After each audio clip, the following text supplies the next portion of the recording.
Durante casi 1000 años, el castillo de Windsor ha sido el hogar de los reyes y reinas de Inglaterra. Desde esta antigua fortaleza cercana a Londres, la reina Victoria reinaba un vasto imperio en expansión, del que se decía que nunca se ponía el sol. Pero en 1861, cuando ya llevaba 24 años de reinado, empezaron a descender las sombras. La muerte arrebató a la reina a su querido esposo, el príncipe Alberto. Victoria ordenó que su vestidor fuera preservado como un santuario. Luego se vistió del luto que no abandonaría hasta su muerte.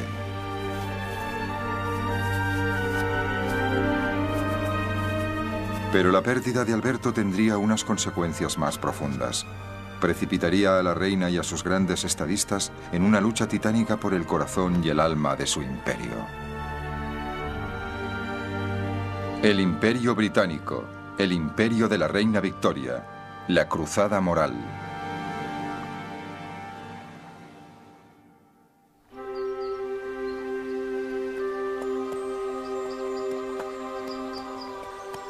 La reina Victoria se había inspirado en las ideas del príncipe Alberto y particularmente en su visión de Camelot, el legendario reino del rey Arturo.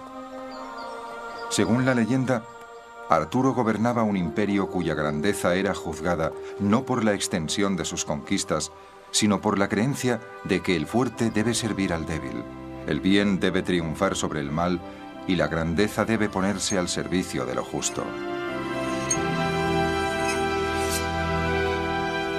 Alberto esperaba que estos principios fueran la luz que guiara a Victoria y su pueblo. Pero en los años que le siguieron, este sueño se vería truncado cuando la reina, sola y más vulnerable, permitió que el imperio siguiera un camino muy distinto, un camino que la llevaría a traicionar los ideales de Alberto. Después de la muerte de Alberto, Victoria cambió. En los días de Alberto, su idea de civilizar el mundo significaba llevar al pueblo el comercio, la educación, el progreso y un mejor nivel de vida. Pero Victoria dejó de interesarse por ello. Victoria quería que Inglaterra dominara, que fuera preeminente. Pensaba que el destino de Gran Bretaña era gobernar la mayor parte del mundo. El imperio de Victoria había nacido más por accidente que intencionadamente. Era un imperio basado en el comercio, y para mantenerlo, los británicos habían adquirido bases navales, estaciones de carbón y colonias por todo el mundo. A mediados del siglo XIX, Gran Bretaña se había convertido en la nación más rica y poderosa del planeta. Habían iniciado la era del vapor. Fabricaban más de la mitad de los productos industriales del mundo y 3/4 partes del comercio mundial se llevaba a cabo en barcos británicos. Pero a pesar de su éxito, las ciudades de Victoria estaban sumidas en la pobreza y las privaciones. Sin embargo, sus súbditos, ricos y pobres, estaban unidos en la creencia de que Dios los había elegido para una misión especial: exportar no solo los productos de su industria, sino también sus ideas de gobierno, ley y moralidad. Gran Bretaña era una democracia, y los británicos querían saber por qué su gobierno se comportaba de determinada forma. Si adquiría más territorios, si participaba en guerras, querían conocer la razón. Y la razón era el desarrollo de la antigua idea de Gran Bretaña como agente de la civilización. Gran Bretaña llevaba la paz, el orden y la estabilidad a las regiones más lejanas del mundo.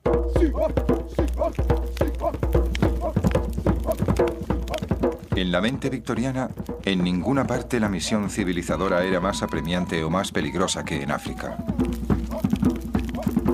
A mediados del siglo XIX, África era conocida como el continente negro, con su vasto interior aún no explorado por el hombre blanco.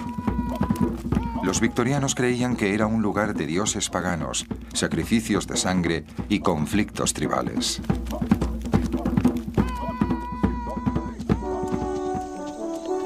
Inspirados por la visión de Alberto de Camelot, los hombres y mujeres de la Sociedad Misionera de Londres viajaron hasta África en una cruzada para conseguir conversos para el Dios cristiano. Firmes en su creencia de que estaban civilizando el continente. Entre ellos había un hombre cuyos viajes al corazón de África le convertirían en el explorador más famoso de la era victoriana. Se llamaba David Livingstone, un escocés nacido en una familia de cristianos pobres pero apasionados. Trabajó en un molino de algodón desde los 10 años y se pagó los estudios en la Facultad de Medicina.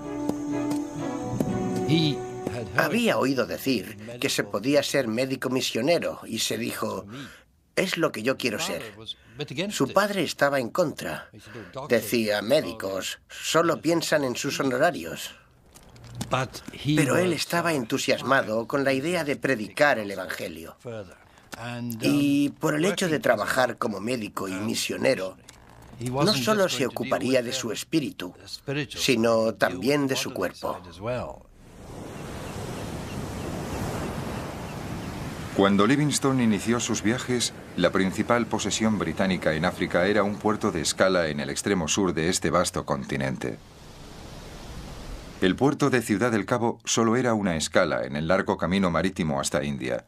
El gobierno británico no estaba interesado en el interior, ya que se creía que solo eran miles de kilómetros de árido monte bajo. Pero cuando Livingstone viajó hacia el norte, hasta la gran meseta central del continente, descubrió otra África diferente. El escenario cambiaba dramáticamente del desierto a las verdes praderas, con altos árboles y exótica vida salvaje. Livingstone escribió abundantes notas, documentando la flora y fauna con todo lujo de detalles. Pero fue un encuentro menos agradable con la fauna local lo que le dio fama en Inglaterra.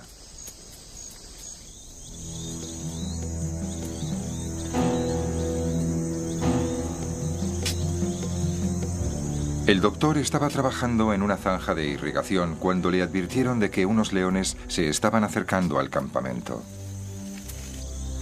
Corrió para ayudar a sus colegas, pero vio que él era el objetivo del ataque del león.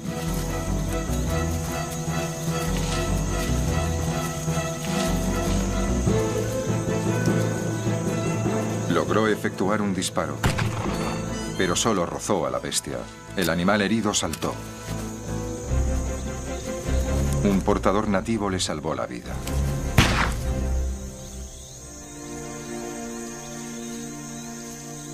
Pero Livingstone tenía múltiples magulladuras y un brazo roto.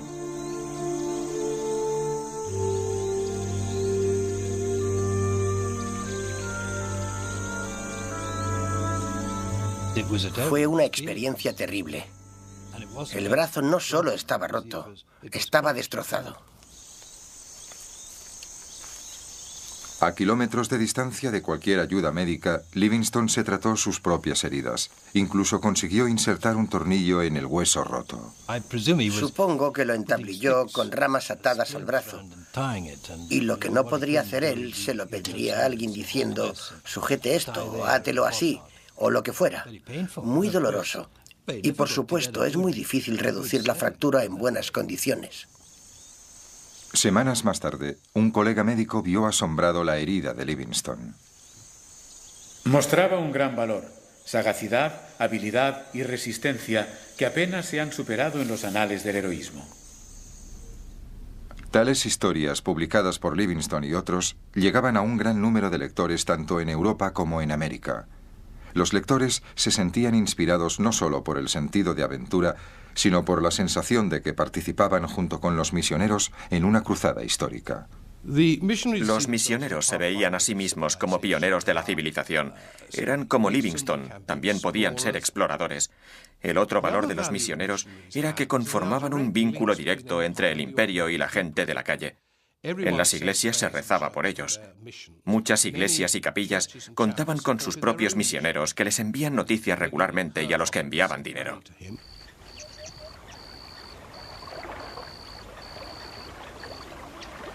A pesar de su fama creciente, Livingstone tuvo poco éxito a la hora de cristianizar a los africanos.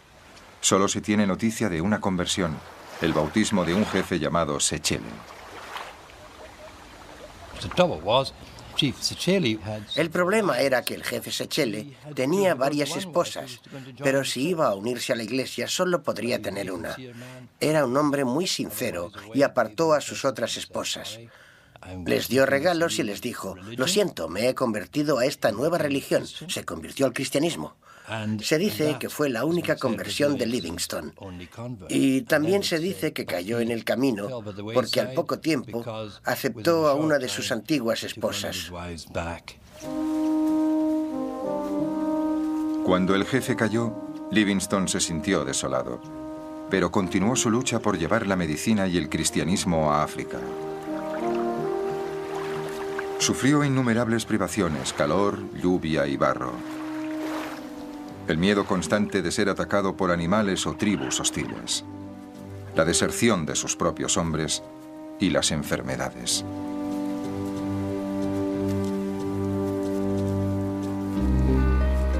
Durante los 3 primeros años de sus viajes, Livingstone padeció 27 brotes de fiebre. Se esforzó por cruzar ríos y bosques tropicales con el corazón latiendo aceleradamente y sufriendo fortísimas jaquecas, mareos y diarreas. Estaba impulsado por sus ideales cristianos y una casi mesiánica creencia en sí mismo. ¿No ves, oh Señor, cómo los paganos se levantan contra mí como hicieron con tu hijo? Si un hombre como yo llegara a huir, no, en verdad.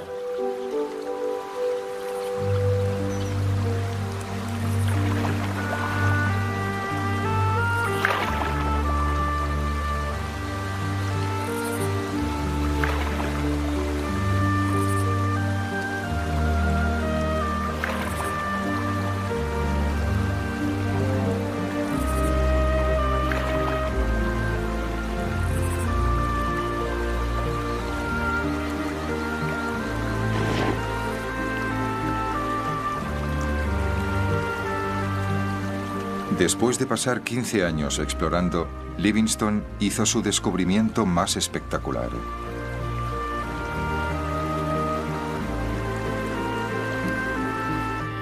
Descendieron por un río muy ancho, yo diría de más de 1,5 kilómetros de ancho. Y frente a ellos se encontraron con una isla, con el agua fluyendo por ambos lados. Y se dirían: vamos a llegar a la isla o el agua nos arrastrará por uno u otro lado. Pero llegaron a la isla. Y al mirar vio esa enorme catarata, la cortina de agua más grande del mundo.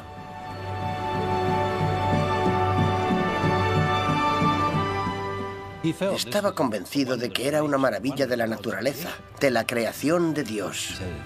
Dijo: los ángeles en sus vuelos habrán visto cosas así. Livingstone le dio el nombre de Cataratas Victoria en honor a su reina.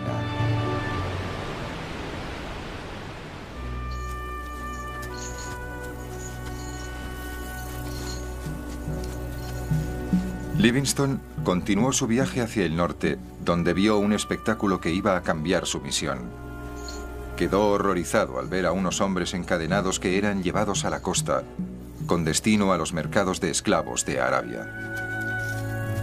Lo que he visto, los incidentes más comunes del tráfico de esclavos, es tan nauseabundo que me esfuerzo por borrarlo de mi mente. Pero las escenas de los esclavos aparecen espontáneamente, despertándome en plena noche, horrorizado por su realismo.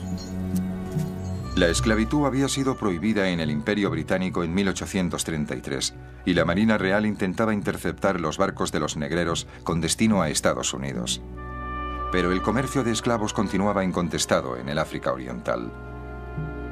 Livingstone tomó la determinación de que Gran Bretaña librara al continente de lo que él llamaba la herida abierta del mundo.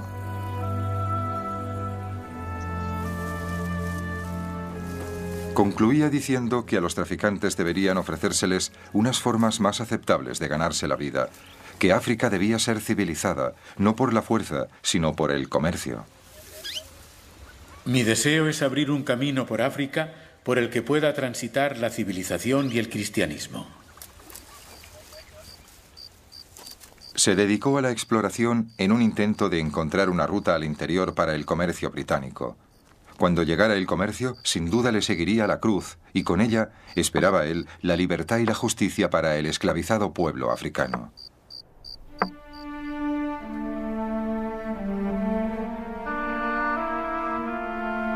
Livingstone apeló al espíritu de cruzada que prosperaba en la Gran Bretaña de Victoria. Un espíritu que se encarnaba en el nuevo edificio del Parlamento en el corazón de la capital británica. El príncipe Alberto había pasado los últimos 10 años de su vida supervisando la decoración de lo que él consideraba un templo de los valores de la civilización, buen gobierno, ley y religión cristiana. En el corazón del edificio se encuentra la Robing Room, la sala de las vestiduras, en la que la reina se viste con las vestiduras de soberana para la apertura del Parlamento. Aquí, en toda su gloria, se plasmaba la visión que Alberto tenía de Camelot. Los cuadros que encargó serían un recordatorio permanente de la leyenda del rey Arturo. Estas figuras heroicas serían modelos a seguir para soldados y científicos, exploradores y misioneros que extenderían los valores británicos por todo el mundo. Pero cómo extender dicha visión fue una cuestión muy discutida. En la Cámara de los Comunes esta cuestión era ferozmente discutida por los miembros electos del Parlamento, dirigidos por dos hombres cuyas visiones del Imperio de Victoria eran diametralmente opuestas. Por un lado, el conservador Benjamin Disraeli, un apasionado abogado del poder y la gloria imperial.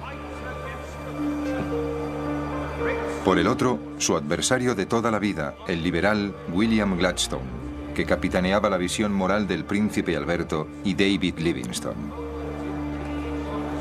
Gladstone estaba impulsado por un propósito altamente moral y por la pesada carga de la culpabilidad, en parte porque su propia familia había ganado una fortuna con el comercio de esclavos. Como líder del Partido Liberal, Gladstone defendía la exportación de los valores de la civilización por medio del comercio, no de la conquista. Gladstone consideraba que el imperio ya estaba allí y no había mucho que se pudiera hacer. No quería ampliarlo y creía que el imperialismo era un credo que podía contaminar al pueblo británico, haciéndolo amante de la guerra, agresivo. Él pensaba en un mundo en el que reinara la paz universal. Cuando hablaba del imperialismo se preguntaba, ¿es esto piadoso? Y decía que no. Lo consideraba como la grandeza triunfando por encima de lo justo. Y eso le asustaba. Si el pueblo británico se dejaba hechizar por el imperio, se dedicaría a luchar en guerras aquí y allá, gastando mucho dinero, dejando de ser una fuerza moral en el mundo. Esta visión era ferozmente contestada por su gran rival Benjamin Disraeli. Este ocupó el cargo de primer ministro en 1867 y en los 15 años siguientes, él y Gladstone se fueron alternando en el poder. Disraeli creía en la expansión del imperio británico. Le gustaba decir que sus antepasados habían sido ricos mercaderes venecianos que comerciaban con Oriente, y esto le daba un entusiasmo romántico por la aventura imperialista. Disraeli veía el imperio como un activo extraordinario. El imperio había convertido a Gran Bretaña en una gran potencia, una potencia mundial, y también le permitía tener una gran influencia en Europa. Y desde luego le encantaba el glamour del imperio. Consideraba que le daba prestigio al país. Esperaba que, con el tiempo, las colonias blancas no tomaran el rumbo americano, sino que permanecieran emocionalmente unidas a Gran Bretaña, especialmente por medio de la corona. Pero Victoria seguía sumida en un profundo dolor. Desde la muerte del príncipe Alberto, había perdido interés en el imperio y los demás asuntos del Estado. Victoria se recluyó. Creo que porque se sentía incompetente como reina. Durante mucho tiempo, Alberto había hecho el trabajo por ella. Alberto lo había hecho todo. Lo preparaba todo para ella, lo organizaba y ahora no se sentía con fuerzas para hacerlo sola. La reina encontró cierto consuelo en el escocés John Brown. Empezó a escribir sobre él pocos meses después de la muerte de Alberto. Tengo un valiosísimo sirviente escocés. Es mi mano derecha y me cuida maravillosamente, combinando los trabajos de mozo de cuadras, lacayo, paje y hasta doncella, casi me atrevo a añadir, ya que sabe mucho de capas y chales. Siempre lleva mi caballo y me atiende cuando no estoy en casa.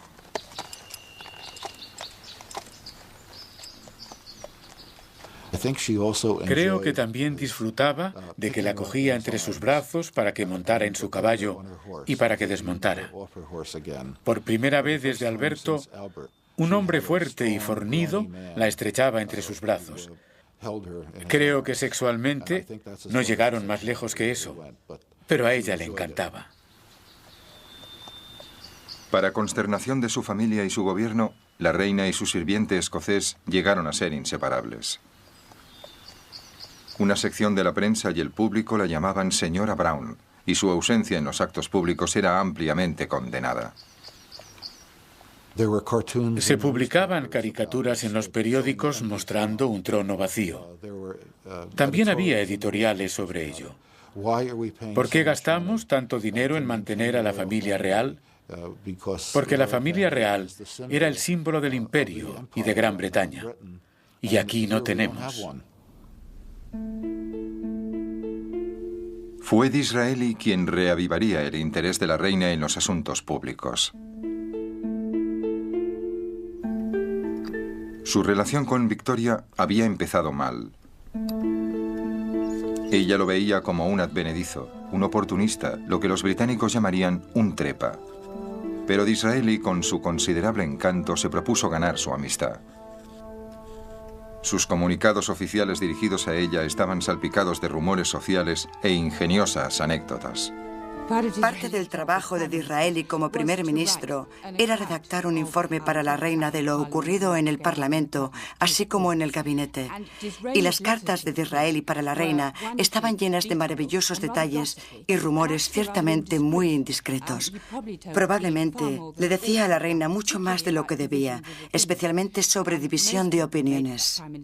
Mucha gente, los primeros ministros, redactan estas cartas muy breves y en tono muy oficial, pero las cartas de Disraeli para Victoria estaban llenas de declaraciones de afecto, amor y lealtad, muy empalagosas, pero a la reina Victoria le encantaban.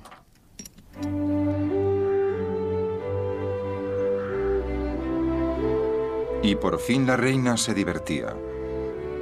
Le escribió a su hija mayor, Vicky. Los informes del señor Disraeli son como sus novelas, muy coloridos.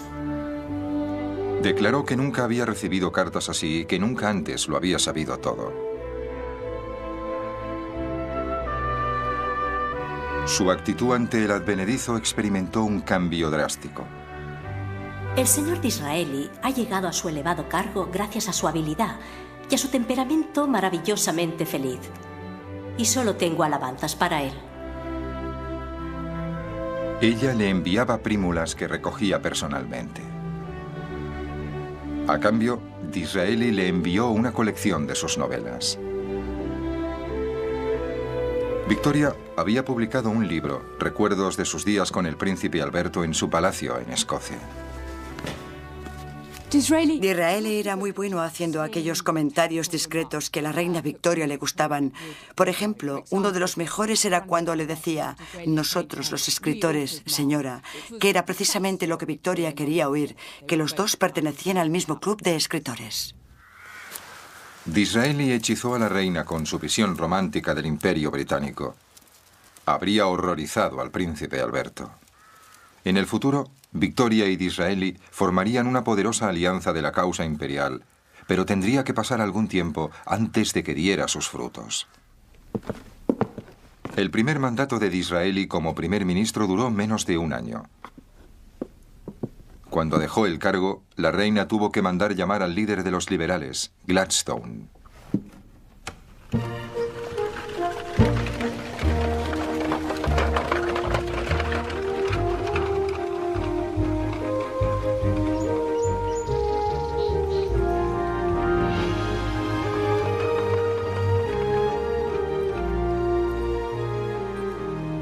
Al principio, Gladstone le gustaba a Victoria.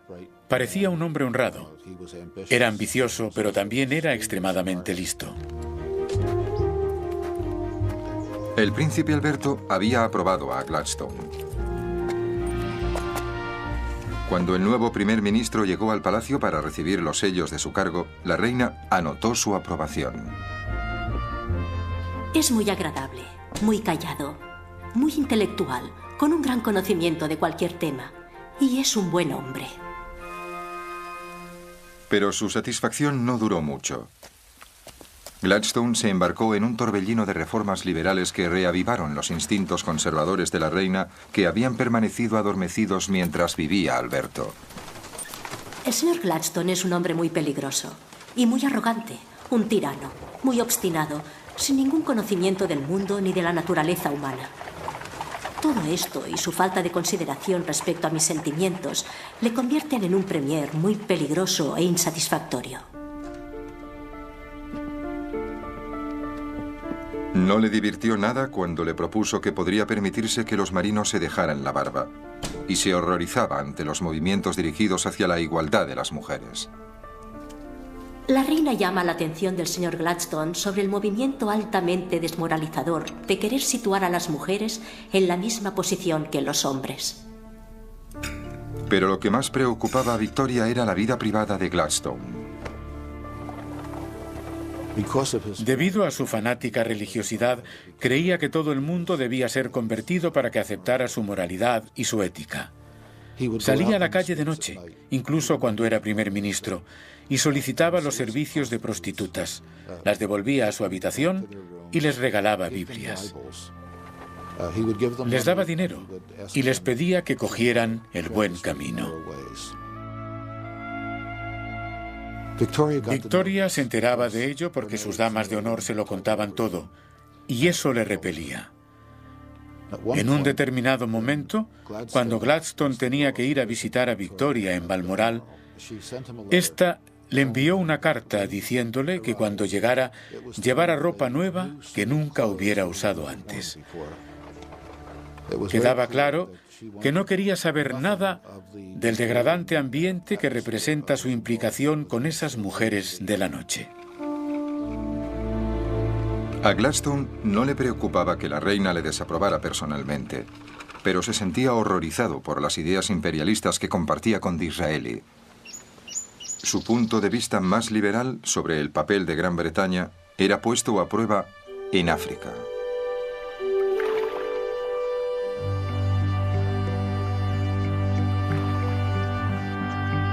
David Livingstone había vuelto a su continente negro.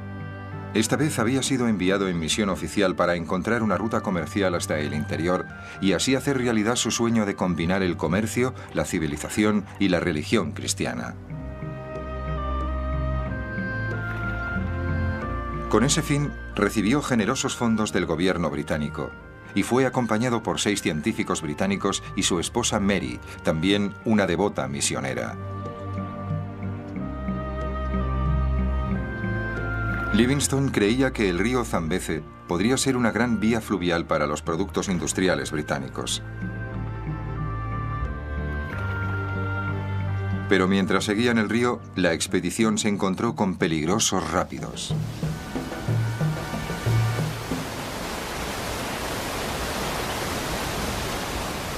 Creía que el Zambeze podría ser una ruta comercial, el gran río que había visto en las cataratas Victoria. Pero cuando descendió por él, no pasó por un par de secciones. Tomó unos atajos. Era algo muy razonable porque así ahorró mucho tiempo. Pero esos atajos eran intransitables. Y eso es lo que descubrió la expedición por el Zambeze, que su esperanza de que esta fuera la gran vía hasta el centro de África era inviable. Livingstone se negó a admitir la derrota. Siguió su búsqueda de una ruta comercial, pero entonces la expedición se enfrentó a un peligro aún mayor.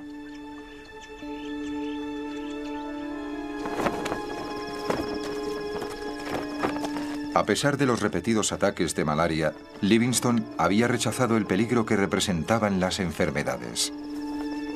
No percibo una mayor mortalidad entre los misioneros, hombres educados y prudentes que pueden, si quieren, adoptar las adecuadas medidas higiénicas. Pero este optimismo daría lugar a la tragedia.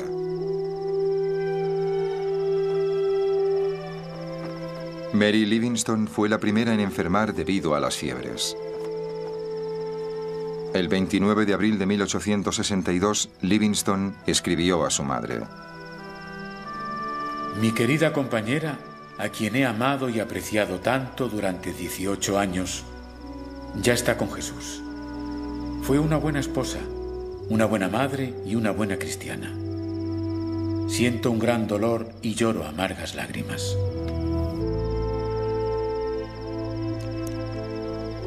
Livingstone había pagado un precio muy alto por sus creencias y su dolor no terminaría con la muerte de su esposa. Había iniciado la misión de civilizar África mediante el comercio, pero en Inglaterra el entusiasmo popular por sus hazañas estaba generando un nuevo apetito por las conquistas.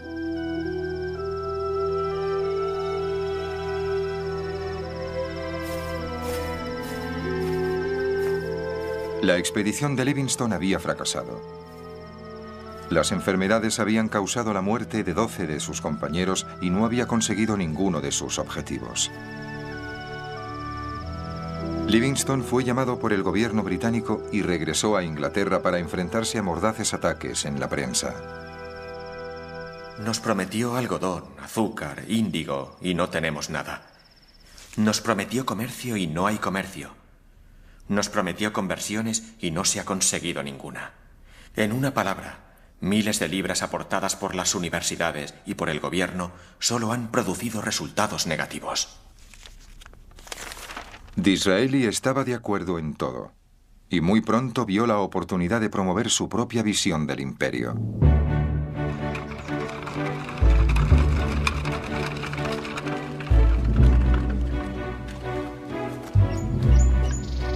Al ganar las siguientes elecciones, la reina recibió la noticia de su victoria con gran placer. He visto al señor Disraeli hoy a las 3 menos cuarto. Se inclinó y me besó la mano diciendo: prometo fidelidad a la más buena de las señoras. El hombre encantador y elocuente volvía a tener el poder, como una vez le confió a un amigo. Habrás oído decir que me llaman adulador, y es cierto. A todo el mundo le gusta que le adulen y cuando se trata de la realeza hay que emplearlo a grandes dosis. A Disraeli le encantaba estar en compañía de mujeres y sabía cómo adularlas. Creo que con la reina Victoria entendió que se encontraba sola y supo cómo seducirla y adularla. Y lo que es aún más importante, Disraeli consiguió animarla para que participara más activamente en los asuntos públicos. Como resultado de ello, la reina Victoria se convirtió en su aliada, especialmente cuando era primer ministro. Creo que eso fue absolutamente crucial para el éxito del gobierno de Disraeli. La monarquía le apoyaba. Disraeli se lanzó a incrementar el prestigio de Gran Bretaña y a extender el imperio de Victoria. Y al año de ser nombrado primer ministro, el destino le ofreció una gran oportunidad. Solo 5 años antes se había abierto a través del desierto egipcio el Canal de Suez. Permitía que los barcos oceánicos pasaran del Mediterráneo al Mar Rojo, uniendo Europa con Oriente. Para Gran Bretaña, era la arteria vital para llegar a su mayor posesión imperial.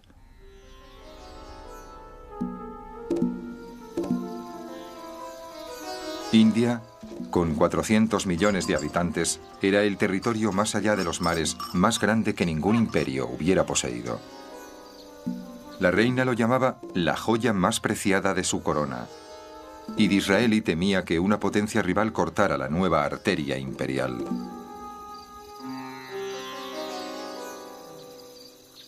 El canal de Suez era absolutamente vital para el Imperio Británico. Si lo prefieren, Suez era la yugular del Imperio Británico. Era a través del canal de Suez que las rutas a India, las rutas más cortas a India, tan estratégicamente importantes, se mantenían. Para Disraeli era muy importante y creo que en eso tenía razón. Gran Bretaña debía controlar el canal de Suez. Las acciones de la Compañía del Canal de Suez estaban en manos de unos inversores franceses y del gobernante de Egipto, el Khedive.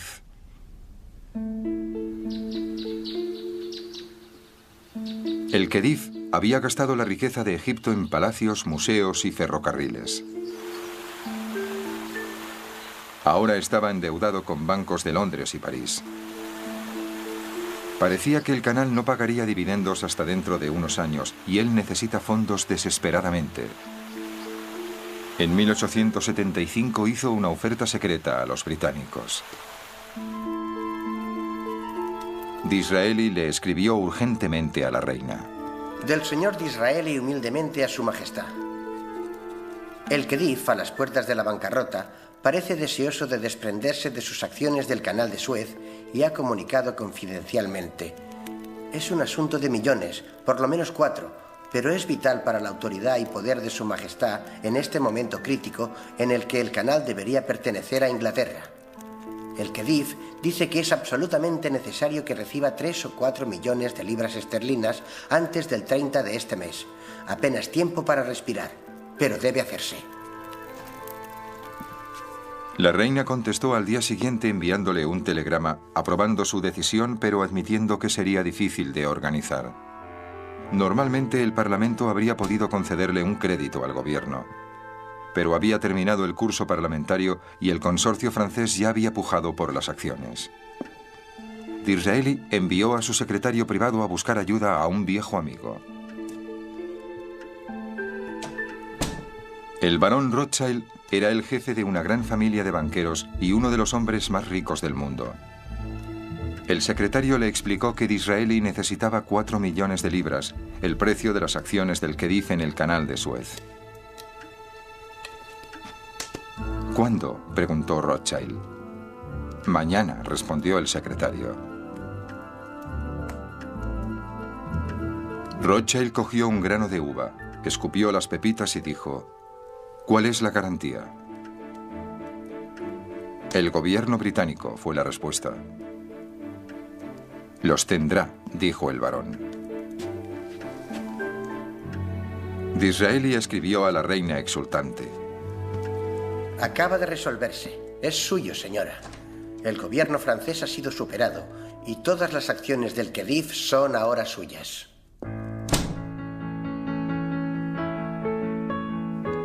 La reina estaba encantada. Disraeli la trataba no solo como su monarca, sino también como mujer, una mujer inteligente.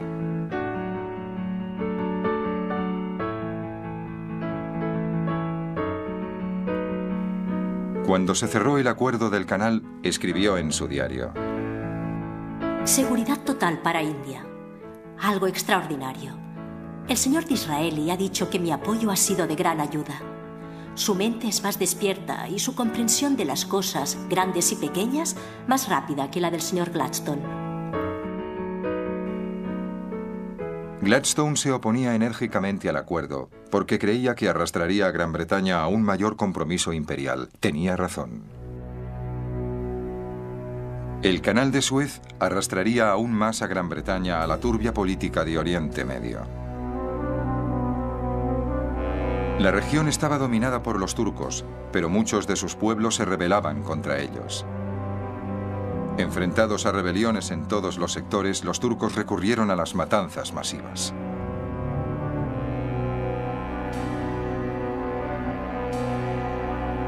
Rusia apoyaba a los rebeldes y Disraeli temía que el imperio turco se desmoronara, abriendo paso a los rusos para avanzar sobre el canal de Suez. Por muy mal que trataran a sus súbditos, Disraeli consideraba que Gran Bretaña debería apoyar a los turcos. Pero Gladstone opinaba lo contrario. Ya no era el líder de los liberales. Se había retirado a su casa de campo, donde se relajaba talando árboles y ordenando sus ideas sobre Dios.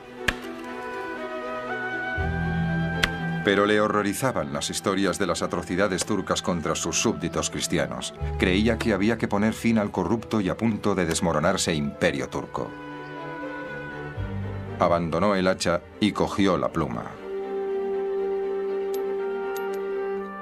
No hay ni un solo caníbal en las islas de los mares del sur que no se sintiera indignado por la narración de lo que se ha hecho. Que los turcos terminen con sus abusos de la única forma posible, principalmente acabando con ellos. Su total desaparición, esta bendita liberación, es la única satisfacción que podemos hacer al recuerdo de las montañas y montañas de muertos, de la pureza violada de matronas, doncellas y niños.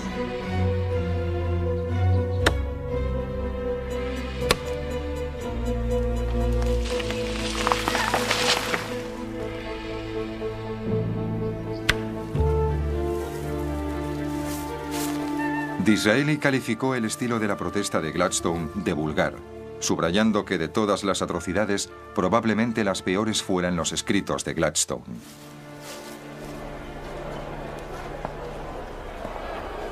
Pero Gladstone había captado el sentir del pueblo y en la Cámara de los Comunes Disraeli se vio obligado a elegir mejor sus palabras.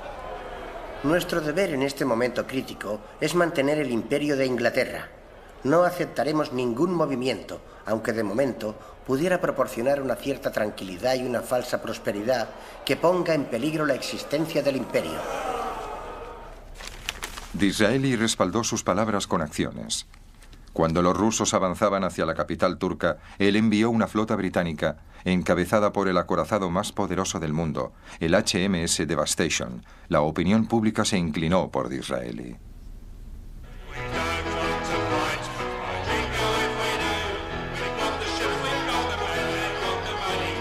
La fiebre por la guerra se extendió por los bares y music halls de Gran Bretaña.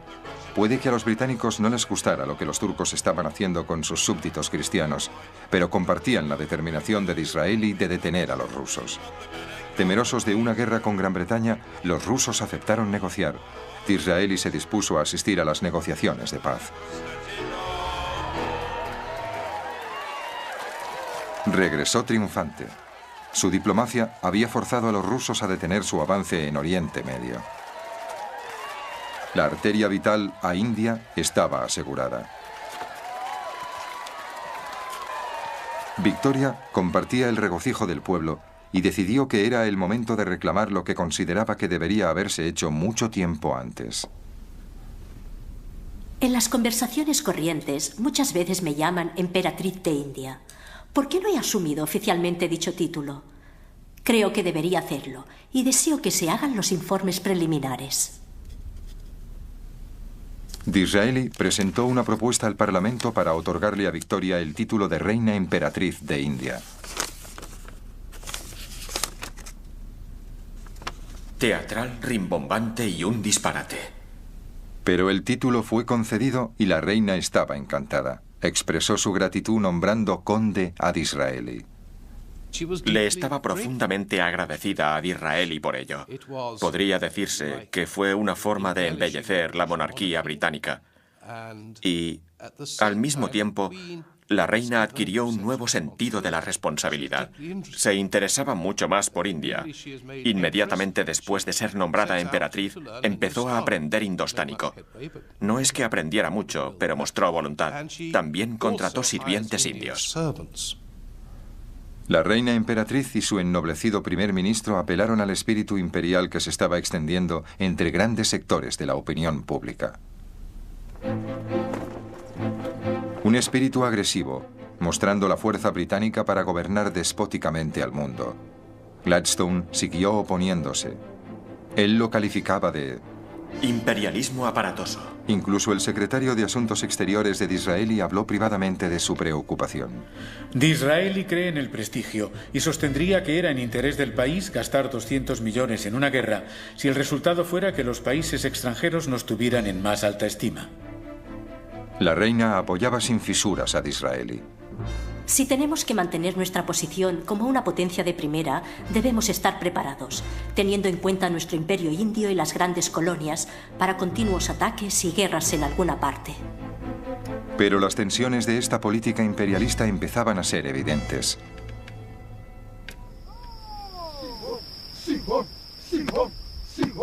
Las tropas británicas en el sur de África se habían encontrado con la nación de guerreros más poderosa del continente, los zulúes.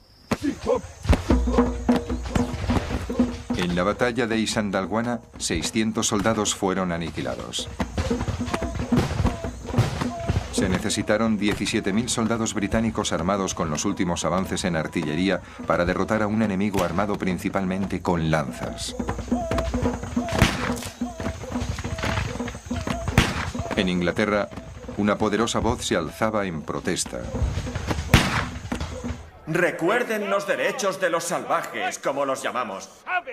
Recuerden la felicidad de su humilde hogar. Gladstone ya no controlaba el Parlamento, así que se dirigía directamente al pueblo británico.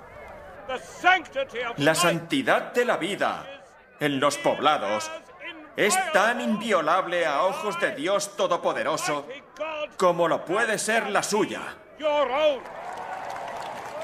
La fuerza de su oratoria atraía a las masas. 10.000 zulúes habían muerto, sostenía él.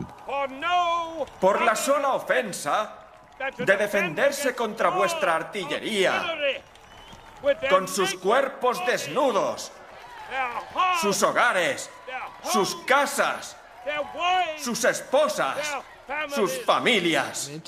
Este es uno de los grandes misterios sobre Gladstone. ¿Cómo es que su oratoria era tan eficaz?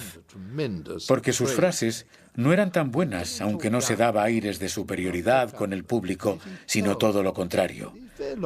Y conseguía captar su atención durante largos periodos de tiempo, 1 hora en los grandes mítines. Creo que esencialmente era su aspecto físico, el destello de sus ojos de águila, el dramatismo de sus gestos, la cadencia de su voz. Me fascinó un anciano que, acercándose, me dijo: mi padre gritaba para Gladstone. Y eso era cierto, ya que él empleaba a Gladstone para asistir a sus mítines junto con otras personas para situarse a unos 20 o 30 metros del estrado y repetir lo que Gladstone decía a los que estaban más alejados. Ahora está hablando de las atrocidades búlgaras. Y esto parece demostrar que muchos de los asistentes a los mítines no podían oír lo que Gladstone decía. Pero el hecho de que pudiera cautivar a un público de pie durante 1 hora y media, cuando en realidad no podían oír lo que decía, es el mayor tributo, creo yo, que se puede hacer a la fuerza de su presencia física. La reina estaba indignada, se quejaba en su diario. El señor Gladstone hace campaña como un orador americano, con violentos discursos. Pero para su sorpresa y consternación, Gladstone había tocado la fibra más popular. Una vez más, había apelado al sentido británico de la justicia y el juego limpio. Los liberales volvieron al poder con una amplia mayoría. Gladstone escribió jubilosamente sobre la derrota de Disraeli y el imperialismo aparatoso que él representaba. Es como la desaparición de un magnífico castillo en un romance italiano. El príncipe Alberto habría compartido el placer de Gladstone por la desaparición del gobierno belicista de Disraeli. Pero Victoria le había dado la espalda a la visión moral que tenía Alberto del imperio. Tercamente se negaba a aceptar a Gladstone como su nuevo primer ministro. Le escribió a su secretaria privada: La reina preferiría abdicar antes que mandar llamar o establecer cualquier comunicación con ese agitador medio loco que pronto lo echaría todo a perder y se convertiría en un dictador. Otros que no sean ella, que se sometan a su gobierno democrático, pero no la reina. Pero era una reina constitucional y tenía que someterse. Gladstone volvió al poder determinado a cambiar la política imperialista de Disraeli. Se puso a trabajar para conseguir el autogobierno para Irlanda, luchó para que se nombraran más jueces indios y asegurar que los ingleses ya no podrían negarse a comparecer ante ellos.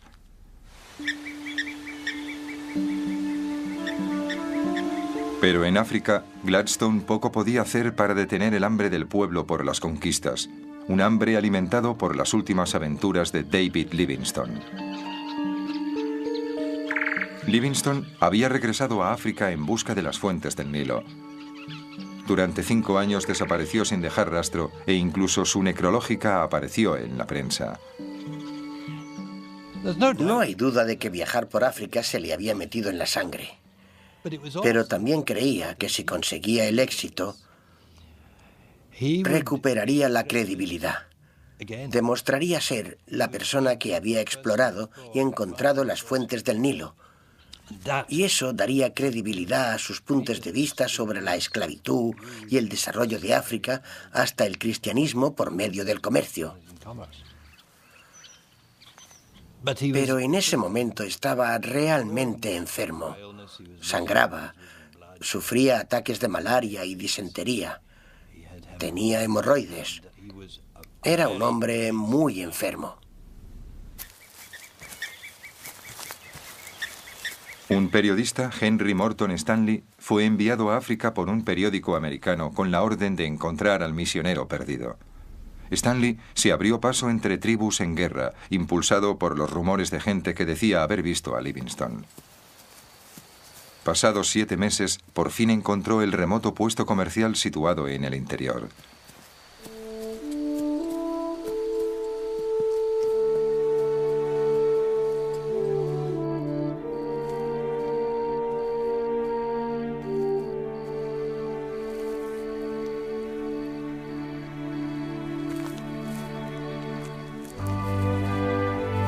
Y aquí, en noviembre de 1871, tuvo lugar el famoso encuentro.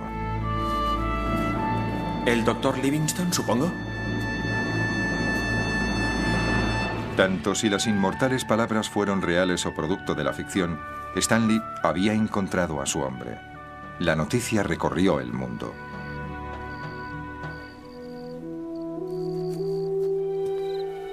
Pero cuando los titulares se habían desvanecido, Livingstone seguía en África, desesperadamente solo y cada vez más enfermo. Cercana ya a su muerte, escribió una última carta suplicando al mundo que aboliera el comercio de esclavos.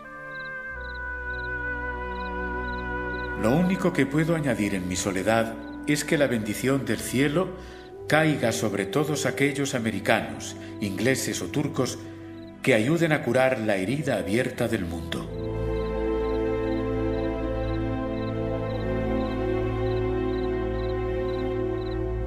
En la noche del 30 de abril de 1873, falleció David Livingstone. Su cuerpo fue envuelto en un sudario de corteza de árbol y calicó para realizar el largo viaje hacia Inglaterra. Pero antes, los sirvientes de Livingstone le extirparon el corazón y lo enterraron bajo un árbol para que siempre permaneciera en África.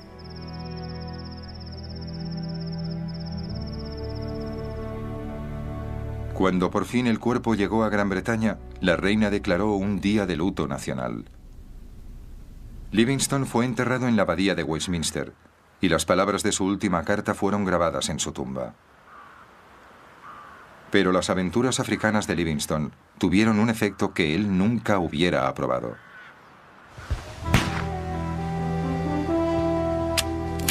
La entrada en el continente negro de misioneros, comerciantes y exploradores dio inicio a una carrera colonial que sería conocida como la lucha interimperialista por África. La presión para que Gran Bretaña participara en esta lucha por la tierra haría tambalear todas las resoluciones de Gladstone para evitar ulteriores compromisos imperialistas, y llevaría a que reina y primer ministro se odiaran mutuamente y aseguraría que el último acto del drama del Imperio de Victoria fuera espectacular y sangriento.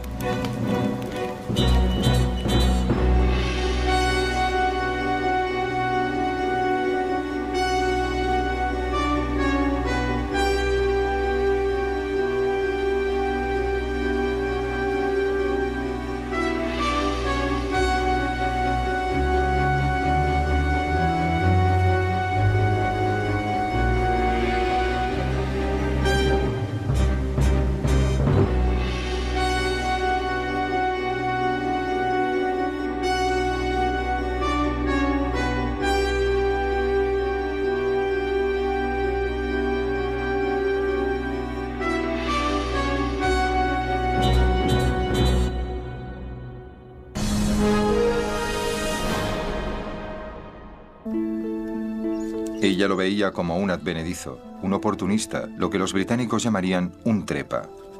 Pero Disraeli, con su considerable encanto, se propuso ganar su amistad. Sus comunicados oficiales dirigidos a ella estaban salpicados de rumores sociales e ingeniosas anécdotas. Parte del trabajo de Disraeli como primer ministro era redactar un informe para la reina de lo ocurrido en el Parlamento, así como en el gabinete. Y las cartas de Disraeli para la reina estaban llenas de maravillosos detalles y rumores ciertamente muy indiscretos. Probablemente le decía a la reina mucho más de lo que debía, especialmente sobre división de opiniones.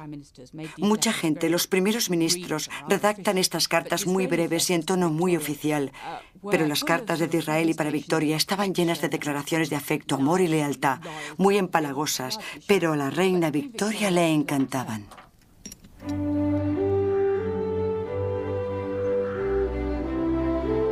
Y por fin la reina se divertía. Le escribió a su hija mayor, Vicky. Los informes del señor Disraeli son como sus novelas, muy coloridos. Declaró que nunca había recibido cartas así y que nunca antes lo había sabido todo. Su actitud ante el advenedizo experimentó un cambio drástico. El señor Disraeli ha llegado a su elevado cargo gracias a su habilidad y a su temperamento maravillosamente feliz. Y solo tengo alabanzas para él. Ella le enviaba prímulas que recogía personalmente. A cambio, Disraeli le envió una colección de sus novelas. Victoria había publicado un libro, Recuerdos de sus días con el príncipe Alberto en su palacio en Escocia. Disraeli era muy bueno haciendo aquellos comentarios discretos que a la reina Victoria le gustaban. Por ejemplo, uno de los mejores era cuando le decía, nosotros los escritores, señora, que era precisamente lo que Victoria quería oír, que los dos pertenecían al mismo club de escritores. Disraeli hechizó a la reina con su visión romántica del Imperio Británico. Habría horrorizado al príncipe Alberto. En el futuro, Victoria y Disraeli formarían una poderosa alianza de la causa imperial, pero tendría que pasar algún tiempo antes de que diera sus frutos. El primer mandato de Disraeli como primer ministro duró menos de un año. Cuando dejó el cargo, la reina tuvo que mandar llamar al líder de los liberales, Gladstone.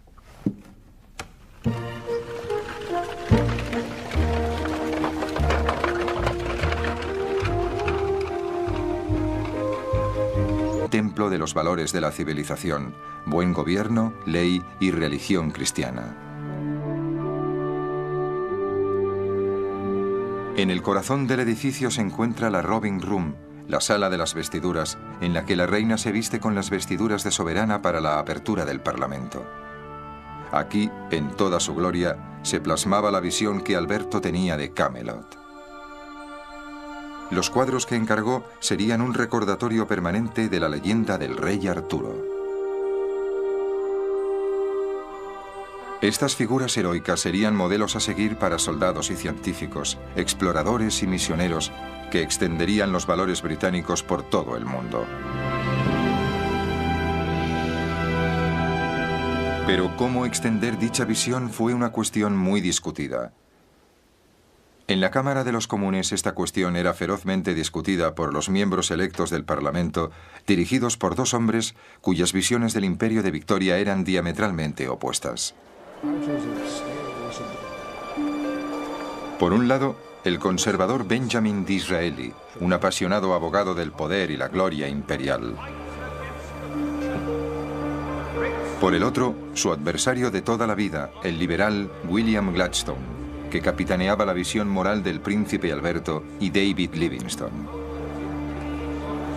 Gladstone estaba impulsado por un propósito altamente moral y por la pesada carga de la culpabilidad, en parte porque su propia familia había ganado una fortuna con el comercio de esclavos. Como líder del Partido Liberal, Gladstone defendía la exportación de los valores de la civilización por medio del comercio, no de la conquista.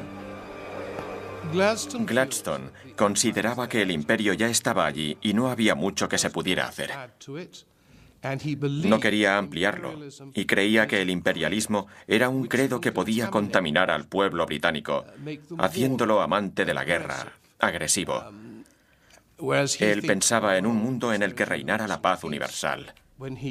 Cuando hablaba del imperialismo se preguntaba, ¿es esto piadoso? Y decía que no. Lo consideraba como la grandeza triunfando por encima de lo justo. Y eso le asustaba. Si el pueblo británico se dejaba hechizar por el imperio, se dedicaría a luchar en guerras aquí y allá, gastando mucho dinero, dejando de ser una fuerza moral en el mundo. Esta visión era ferozmente contestada por su gran rival Benjamin Disraeli. Este ocupó el cargo de primer ministro en 1867 y en los 15 años siguientes, él y Gladstone se fueron alternando en el poder. Disraeli creía en la expansión del Imperio británico. Sus comunicados oficiales dirigidos a ella estaban salpicados de rumores sociales e ingeniosas anécdotas. Parte del trabajo de Disraeli como primer ministro era redactar un informe para la reina de lo ocurrido en el Parlamento, así como en el gabinete. Y las cartas de Disraeli para la reina estaban llenas de maravillosos detalles y rumores ciertamente muy indiscretos. Probablemente le decía a la reina mucho más de lo que debía, especialmente sobre división de opiniones. Mucha gente, los primeros ministros, redactan estas cartas muy breves y en tono muy oficial, pero las cartas de Disraeli para Victoria estaban llenas de declaraciones de afecto, amor y lealtad, muy empalagosas, pero a la reina Victoria le encantaban.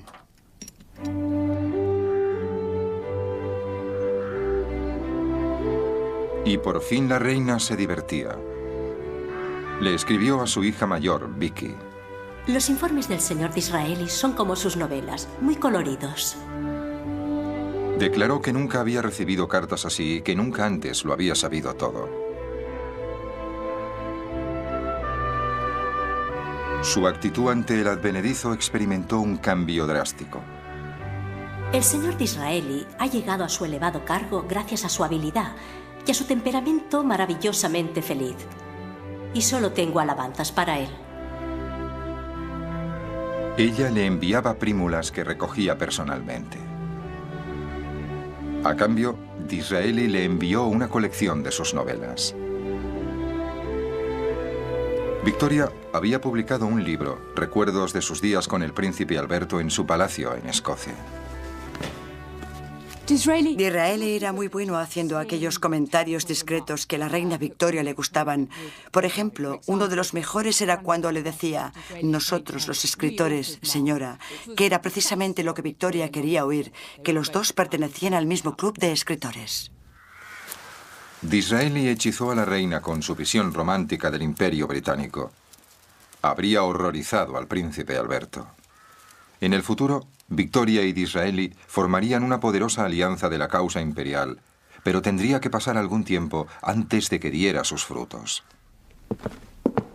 El primer mandato de Disraeli como primer ministro duró menos de un año. Cuando dejó el cargo, la reina tuvo que mandar llamar al líder de los liberales, Gladstone.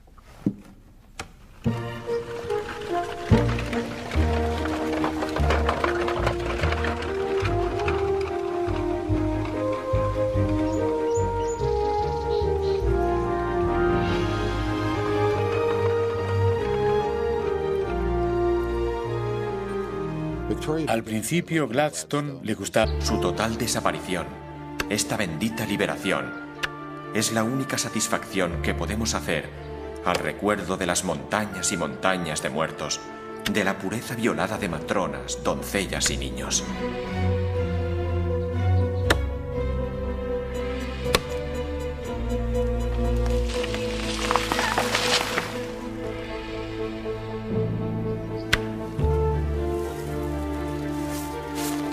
Disraeli calificó el estilo de la protesta de Gladstone de vulgar, subrayando que de todas las atrocidades, probablemente las peores fueran los escritos de Gladstone.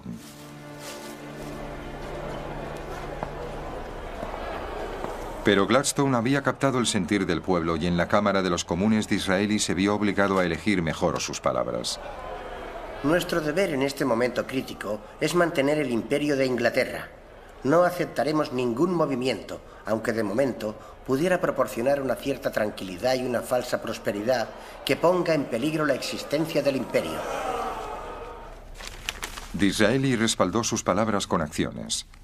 Cuando los rusos avanzaban hacia la capital turca, él envió una flota británica encabezada por el acorazado más poderoso del mundo, el HMS Devastation. La opinión pública se inclinó por Disraeli.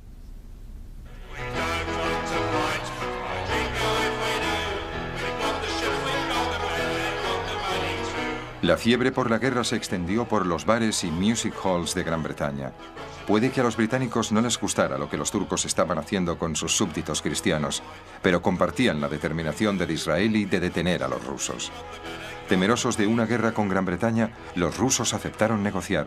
Disraeli se dispuso a asistir a las negociaciones de paz.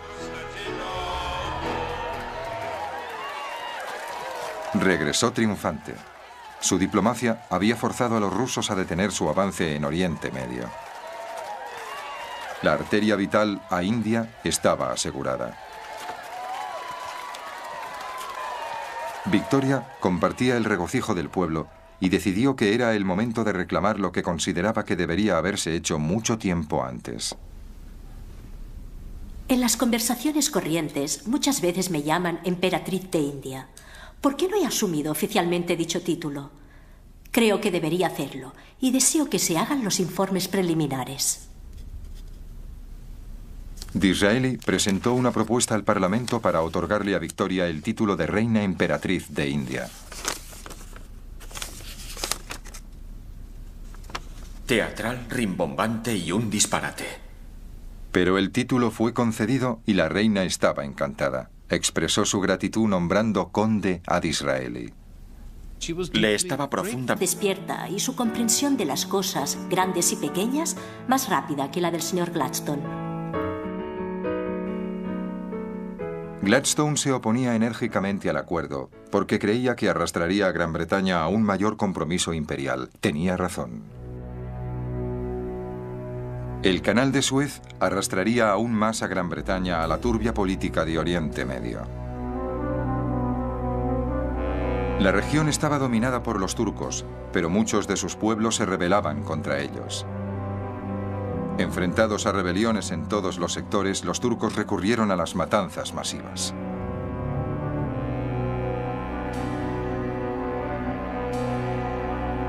Rusia apoyaba a los rebeldes y Disraeli temía que el imperio turco se desmoronara, abriendo paso a los rusos para avanzar sobre el canal de Suez.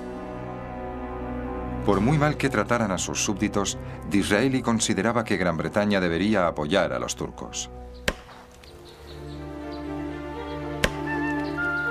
Pero Gladstone opinaba lo contrario.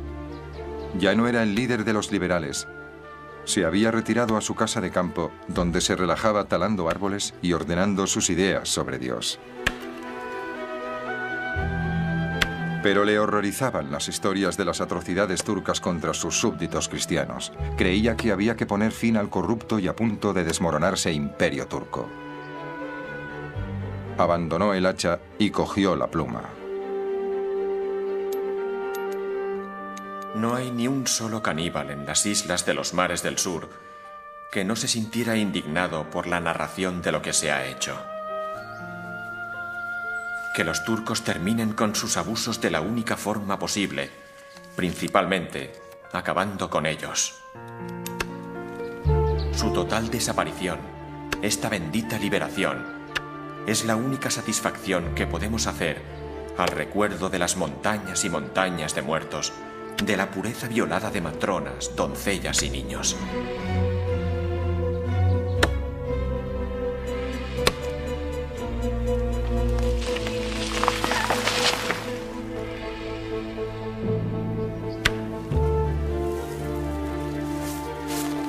Disraeli calificó el estilo de la protesta de Gladstone de vulgar, subrayando que de todas las atrocidades, probablemente las peores fueran los escritos de Gladstone.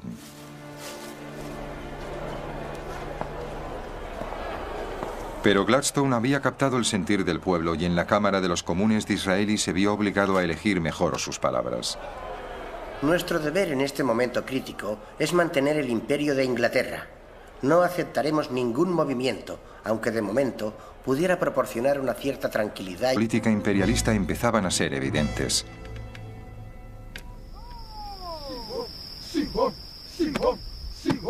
Las tropas británicas en el sur de África se habían encontrado con la nación de guerreros más poderosa del continente, los zulúes.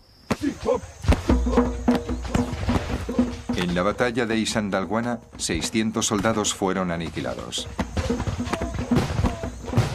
Se necesitaron 17.000 soldados británicos armados con los últimos avances en artillería para derrotar a un enemigo armado principalmente con lanzas. En Inglaterra, una poderosa voz se alzaba en protesta. Recuerden los derechos de los salvajes, como los llamamos. Recuerden la felicidad de su humilde hogar. Gladstone ya no controlaba el Parlamento, así que se dirigía directamente al pueblo británico. La santidad de la vida en los poblados es tan inviolable a ojos de Dios Todopoderoso como lo puede ser la suya. La fuerza de su oratoria atraía a las masas. 10.000 zulúes habían muerto, sostenía él. Por la sola ofensa de defenderse contra vuestra artillería, con sus cuerpos desnudos, sus hogares, sus casas, sus esposas, sus familias. Este es uno de los grandes misterios sobre Gladstone. ¿Cómo es que su oratoria era tan eficaz? Porque sus frases no eran tan buenas, aunque no se daba aires de superioridad con el público, sino todo lo contrario. Y conseguía captar su atención durante largos periodos de tiempo, 1 hora en los grandes mítines. Creo que esencialmente era su aspecto físico, el destello de sus ojos de águila, el dramatismo de sus gestos, la cadencia de su voz. Me fascinó un anciano que, acercándose, me dijo: mi padre gritaba para Gladstone. Y eso era cierto, ya que él empleaba a Gladstone para asistir a sus mítines junto con otras personas para situarse a unos 20 o 30 metros del estrado y repetir lo que Gladstone decía a los que estaban más alejados. Ahora está hablando de las atrocidades búlgaras. Y esto parece demostrar que muchos de los asistentes a los mítines no podían oír lo que Gladstone decía. Pero el hecho de que pudiera cautivar a un público de pie durante 1 hora y media, cuando en realidad no podían oír lo que decía, es el mayor tributo, creo yo, que se puede hacer a la fuerza de su presencia física. Símbolo del imperio y de Gran Bretaña. Y aquí no tenemos. Fue Disraeli quien reavivaría el interés de la reina en los asuntos públicos. Su relación con Victoria había empezado mal. Ella lo veía como un advenedizo, un oportunista, lo que los británicos llamarían un trepa. Pero Disraeli, con su considerable encanto, se propuso ganar su amistad. Sus comunicados oficiales dirigidos a ella estaban salpicados de rumores sociales e ingeniosas anécdotas. Parte del trabajo de Disraeli como primer ministro era redactar un informe para la reina de lo ocurrido en el Parlamento, así como en el gabinete. Y las cartas de Disraeli para la reina estaban llenas de maravillosos detalles y rumores ciertamente muy indiscretos. Probablemente le decía a la reina mucho más de lo que debía, especialmente sobre división de opiniones. Mucha gente, los primeros ministros, redactan estas cartas muy breves y en tono muy oficial. Pero las cartas de Disraeli para Victoria estaban llenas de declaraciones de afecto, amor y lealtad, muy empalagosas, pero a la reina Victoria le encantaban.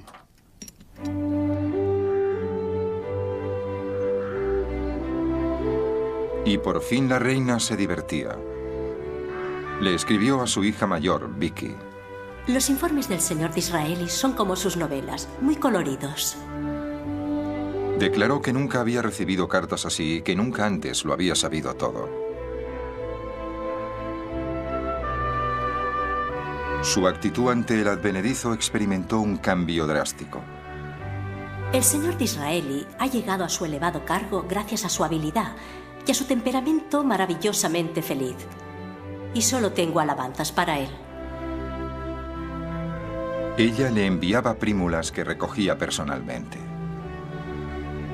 A cambio, Disraeli le envió una colección de sus novelas. Victoria había publicado un libro, Recuerdos de sus días con el príncipe Alberto en su palacio en Escocia. Disraeli era muy bueno haciendo aquellos comentarios discretos que a la reina Victoria le gustaban. Por ejemplo, uno de los mejores era cuando le decía, nosotros los escritores, señora, que era precisamente lo que Victoria quería oír, que los dos pertenecían al mismo club de escritores. Disraeli hechizó a la reina con su visión romántica del Imperio Británico. Habría horrorizado al príncipe Alberto. En el futuro, Victoria y Disraeli formarían una poderosa alianza de la causa imperial, pero tendría que pasar algún tiempo antes de que diera sus frutos. El primer mandato de Disraeli como la grandeza triunfando por encima de lo justo, y eso le asustaba.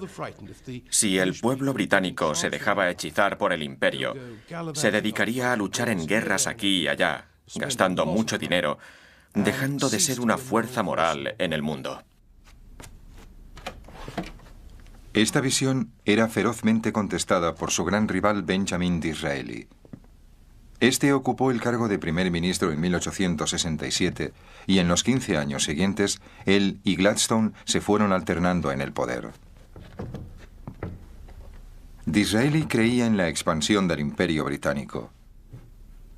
Le gustaba decir que sus antepasados habían sido ricos mercaderes venecianos que comerciaban con Oriente, y esto le daba un entusiasmo romántico por la aventura imperialista. Disraeli veía el imperio como un activo extraordinario. El imperio había convertido a Gran Bretaña en una gran potencia, una potencia mundial, y también le permitía tener una gran influencia en Europa. Y desde luego le encantaba el glamour del imperio. Consideraba que le daba prestigio al país. Esperaba que, con el tiempo, las colonias blancas no tomaran el rumbo americano, sino que permanecieran emocionalmente unidas a Gran Bretaña, especialmente por medio de la corona. Pero Victoria seguía sumida en un profundo dolor. Desde la muerte del príncipe Alberto, había perdido interés en el imperio y los demás asuntos del Estado. Victoria se recluyó. Creo que porque se sentía incompetente como reina. Durante mucho tiempo, Alberto había hecho el trabajo por ella. Alberto lo había hecho todo. Lo preparaba todo para ella, lo organizaba y ahora no se sentía con fuerzas para hacerlo sola. La reina encontró cierto consuelo en el escocés John Brown. Empezó a escribir sobre él pocos meses después de la muerte de Alberto. Tengo un valiosísimo sirviente escocés. Es mi mano derecha y me cuida maravillosamente, combinando los trabajos de mozo de cuadras, lacayo, paje y hasta doncella, casi me atrevo a añadir, ya que sabe mucho de capas y chales. Siempre lleva mi caballo y me atiende cuando no estoy en casa.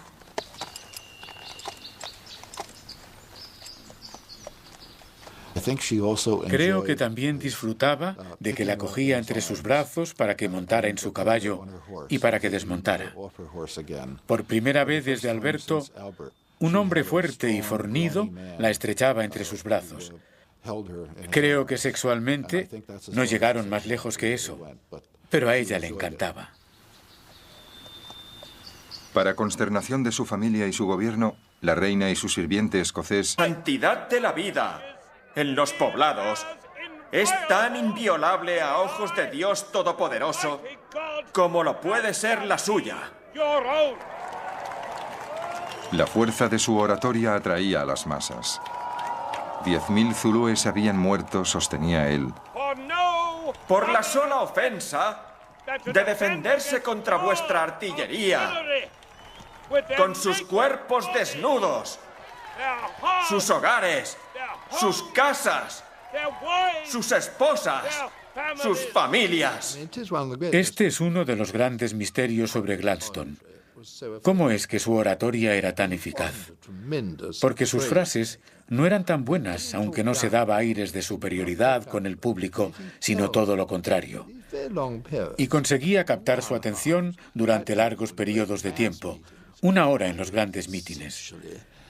Creo que esencialmente era su aspecto físico, el destello de sus ojos de águila, el dramatismo de sus gestos, la cadencia de su voz. Me fascinó un anciano que, acercándose, me dijo: mi padre gritaba para Gladstone. Y eso era cierto, ya que él empleaba a Gladstone para asistir a sus mítines junto con otras personas para situarse a unos 20 o 30 metros del estrado y repetir lo que Gladstone decía a los que estaban más alejados. Ahora está hablando de las atrocidades búlgaras. Y esto parece demostrar que muchos de los asistentes a los mítines no podían oír lo que Gladstone decía. Pero el hecho de que pudiera cautivar a un público de pie durante 1 hora y media, cuando en realidad no podían oír lo que decía, es el mayor tributo, creo yo, que se puede hacer a la fuerza de su presencia física. La reina estaba indignada, se quejaba en su diario. El señor Gladstone hace campaña como un orador americano, con violentos discursos. Pero para su sorpresa y consternación, Gladstone había tocado la fibra más popular. Una vez más, había apelado al sentido británico de la justicia y el juego limpio. Los liberales volvieron al poder con una amplia mayoría. Gladstone escribió jubilosamente sobre la derrota de Disraeli y el imperialismo aparatoso que él representaba. Es como la desaparición de un magnífico castillo en un romance italiano. El príncipe Alberto habría compartido el placer de Gladstone por la desaparición del gobierno belicista de Disraeli. Pero Victoria le había dado la espalda a la visión moral que tenía Alberto del imperio. Tercamente se negaba a aceptar a Gladstone como su nuevo primer ministro. La reina estaba encantada. Disraeli la trataba no solo como su monarca, sino también como mujer, una mujer inteligente.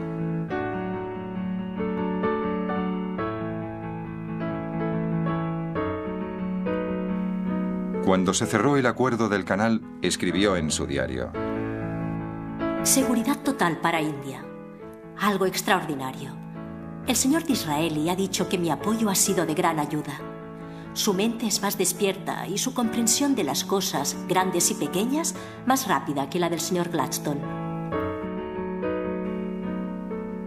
Gladstone se oponía enérgicamente al acuerdo porque creía que arrastraría a Gran Bretaña a un mayor compromiso imperial. Tenía razón. El canal de Suez arrastraría aún más a Gran Bretaña a la turbia política de Oriente Medio. La región estaba dominada por los turcos, pero muchos de sus pueblos se rebelaban contra ellos. Enfrentados a rebeliones en todos los sectores, los turcos recurrieron a las matanzas masivas.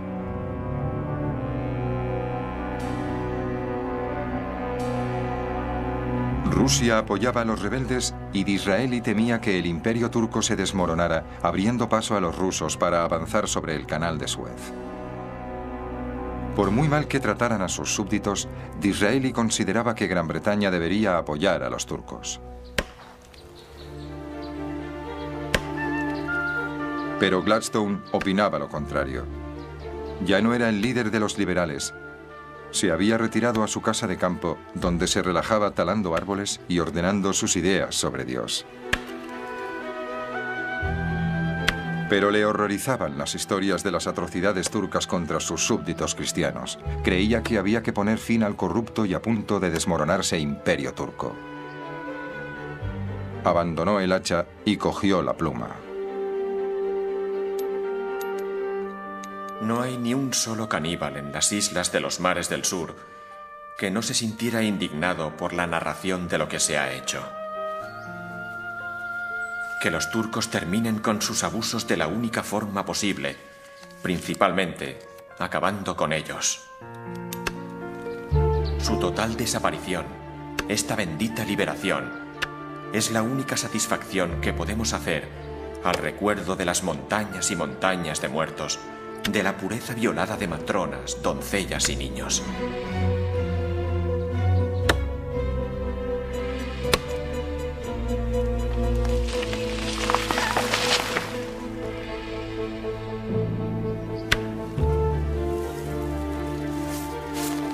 Disraeli calificó el esteli, envió a su secretario privado a buscar ayuda a un viejo amigo.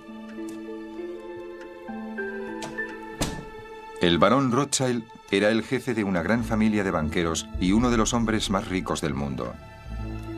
El secretario le explicó que Disraeli necesitaba 4 millones de libras, el precio de las acciones del Khedive en el canal de Suez.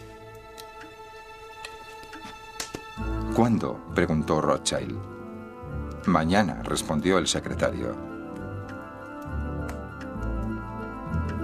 Rothschild cogió un grano de uva, escupió las pepitas y dijo: ¿cuál es la garantía? El gobierno británico, fue la respuesta. Los tendrá, dijo el barón.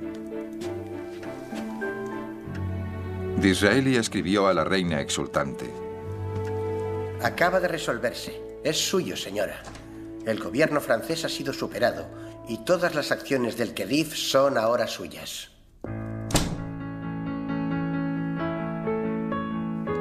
La reina estaba encantada.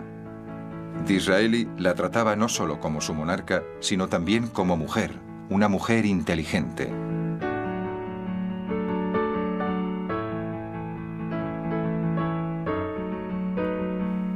Cuando se cerró el acuerdo del canal, escribió en su diario: seguridad total para India.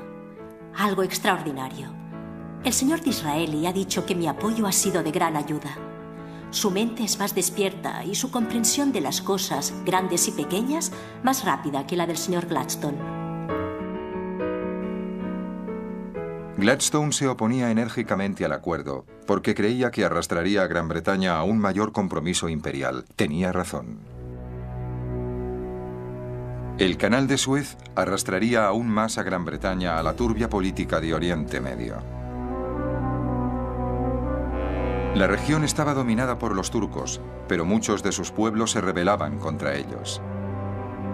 Enfrentados a rebeliones en todos los sectores, los turcos recurrieron a las matanzas masivas.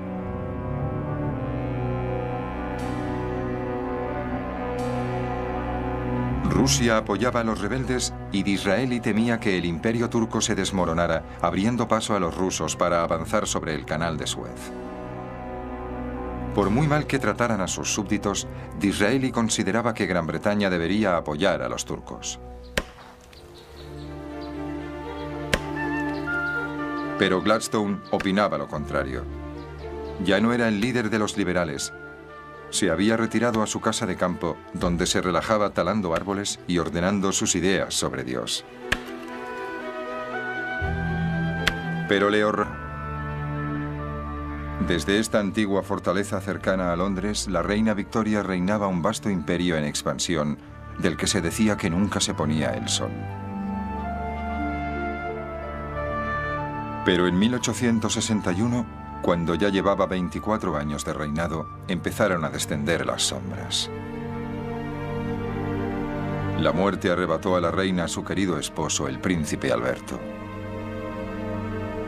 Victoria ordenó que su vestidor fuera preservado como un santuario. Luego se vistió del luto que no abandonaría hasta su muerte.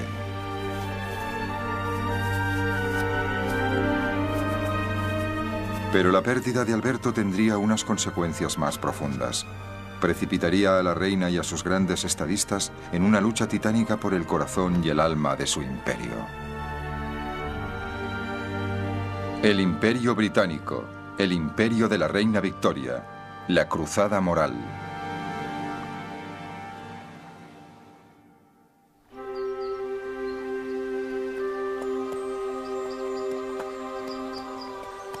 La reina Victoria se había inspirado en las ideas del príncipe Alberto y particularmente en su visión de Camelot, el legendario reino del rey Arturo.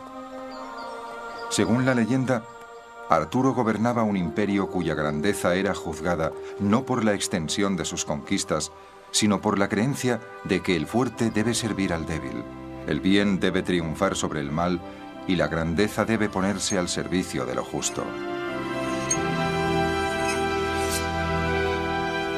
Alberto esperaba que estos principios fueran la luz que guiara a Victoria y su pueblo. Pero en los años que le siguieron, este sueño se vería truncado cuando la reina, sola y más vulnerable, permitió que el imperio siguiera un camino muy distinto, un camino que la llevaría a traicionar los ideales de Alberto. Después de la muerte de Alberto, Victoria cambió.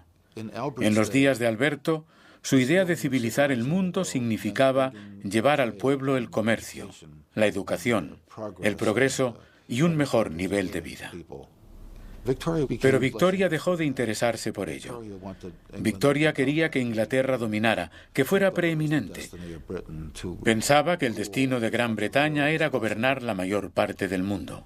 El imperio de Victoria había nacido más por accidente que intencionadamente. Era un imperio basado en el comercio, y para mantenerlo, los británicos habían adquirido bases navales, estaciones de carbón y colonias por todo el mundo. A mediados del siglo XIX,